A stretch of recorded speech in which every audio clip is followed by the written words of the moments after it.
The subject of how to put a hood in any kind of pattern comes up fairly often, so I'm going to show you by means of this little pattern. This is a real design of mine that will appear in Country Knitting of Maine News and Views probably in 2020. And what you're watching is me develop the hood for the pattern, because the same principles that I'm applying will work for you in very many patterns. It does need to be a round crew style neck for this to work. Generally, you can just leave off whatever neckband the pattern calls for and substitute this one. Don't get confused, because I'm using this design as an example of several things. The hood in this case, one-piece knitting on a single bed in another video, and installing a zipper in yet another. We need a couple of measurements to be sure the hood comes out a decent fit. The first one is the circumference around the head. In this case, 14 3/4, or 14.75 if we write it down. If you're not in a position to take a head circumference measurement, that's okay. Go to the Craft Yarn Council website and look under Standards, and they have a good chart of head sizes and many other things that you can use as a rule of thumb. We also need to know how far the hood has to reach from the neckline over the top of the head and back down to the neckline, and this should not be a tight measurement. Looks like 14.5. We want to leave no more than 1/3 of the head uncovered. A little less is okay. So the minimum amount of stitches we need will go here, and that's between 67%, which is rounding up 0.6666%, which is 2/3. From that to 3/4, which is 0.75 or 75%. So to figure that, we take our total circumference, 14.75, times 0.67 to get 67%, and that would mean that we need 9.88 and so on inches. So I'm going to call that 10. That's mighty close. The maximum would be 0.75 times 14.75, and that would be 11. That's the range of what's probably an acceptable hood. Let's multiply those numbers times the stitches per inch that I'm getting, and that'll tell us how many needles we need to hang on. At 11, it would be 44 needles, and 10 we can do in our head so easily. 10 times 4 would be 40. So we want to hang on between 40 and 44 needles. With a baby, I would really prefer 44 if I can get that neckline stretched, because I want it to come up here more than back here, the hood that is. So that's our stitches. Let me write down stitches. Now the depth. Actually, we measured all the way over the top, and we're only going to have to knit half that length because the whole hood will be knitted at once. So we'll divide 14.5 divided by 2. We need 7.25 inches of knitting, and I am getting 6 rows per inch, so times 6, 43.5. I'd call it 44 rows. So what we're going to try to do is hang the neckline on 44 needles, knit 44 rows, and bind off. Simple, huh? So holding the neckline so that the wrong side is towards us, in this case that's the purl side, I'm going to start leaving, in this case you always leave some center front open. The hood rarely comes all the way to the center, although it may at times. But in this case, I'm leaving the amount of the zipper where it's anchored unhung and going to try to hang the rest of the neckline. So I'm starting over here at 22 right, and making sure that each needle goes in a separate hole in the knitting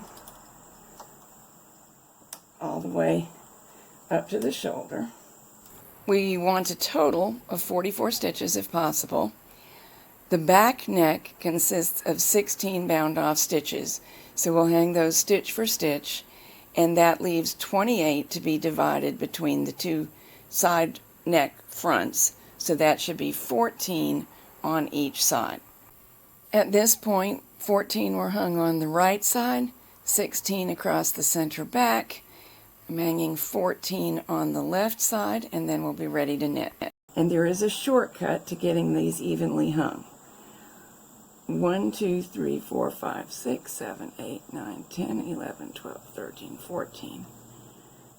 That should be the last needle in use.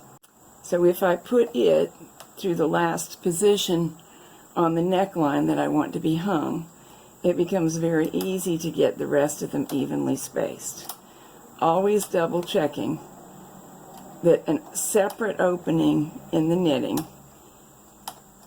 holds each needle, otherwise you'll get dropped columns of stitches. Rather than counting rows and stitches where you've increased and decreased at a neckline, this is so much simpler. There we go. Everything is ready to knit the 44 rows we need. For this first row, it's important that any neckline treatment that's already there get tucked out of the way, and I always try to knit back from hold, because that way we've done half of the work for the machine. But sometimes it won't work because we've done two things that make things difficult. This area is rather thick, and we're asking the needles to knit back. Also, they may be a little bit stressed because we stretched the neckline to match the needle count we wanted. So if it's too tough on the carriage to knit the first row, we can always do it manually. Lay the yarn in the hook, pull back. Sometimes you have to close the hook manually. See, in that case, it wanted to get caught in the stitch. Just flip it shut. And while this is a slow first row, it's a lot quicker than fixing a jam. So we'll work all the way across like this, and then take the carriage to the side we want with a free pass. Alternatively, I could have worked this row from left to right, leaving my carriage at the right. And very often that's exactly what I would do, but my camera's in the way this time. So I'll be back to you in a minute. I'm all the way across with my manual row knitted. I've set the carriage to hold, so it won't knit back from hold. Free pass across, thread it up, set it to knit back from hold. And now with it set to knit back from hold, we can knit the rest of our rows without a problem. Row 2, 3, 4. Here are all the rows knitted. Now, if I was going to drop and ladder down and make ribbed edges to stop the roll, now is the time to do so. But in this case, because I knitted stripes and I have ends to hide, I think I'll finish the hood with worm trim or crocheting.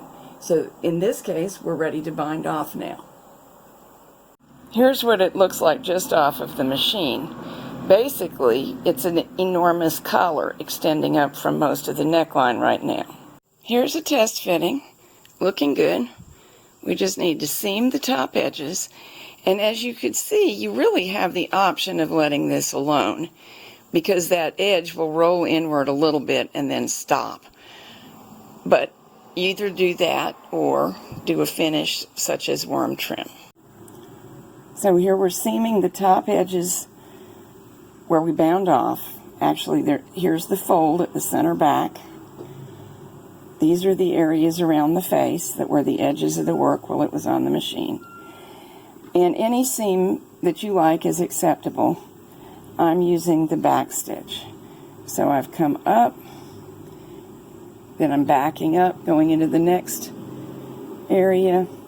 And what I'm using for my needle positions, where I go up and down, is right behind the bind off, stitch for stitch. It's just an easy way to space your stitches and know that they'll be neat and hidden. I can see them on the top side, and I believe that I can feel them on the back side. We'll soon see how I did. It's not a disaster if I didn't do it perfectly, because I can always remove it, and I like to practice aiming without seeing. To an extent I can see, because this is bulky enough. Can you see the holes? That's where I'm aiming.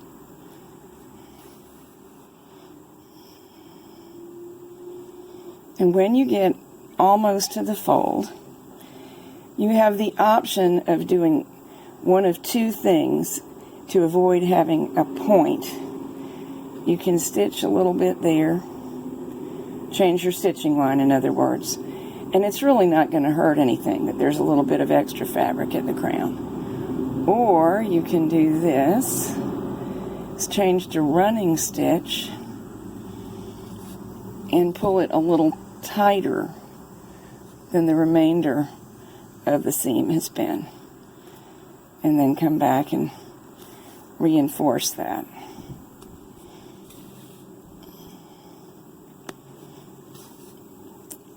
And knot it, weave in the tail, and snip it off. Yep, that looks all right to me. Now I'm going to go off camera and work worm trim around the edge, and then show it to you again. I do have other videos on worm trim if you need help with that. So that's how it works. The other videos I mentioned are indexed on my website for easy access.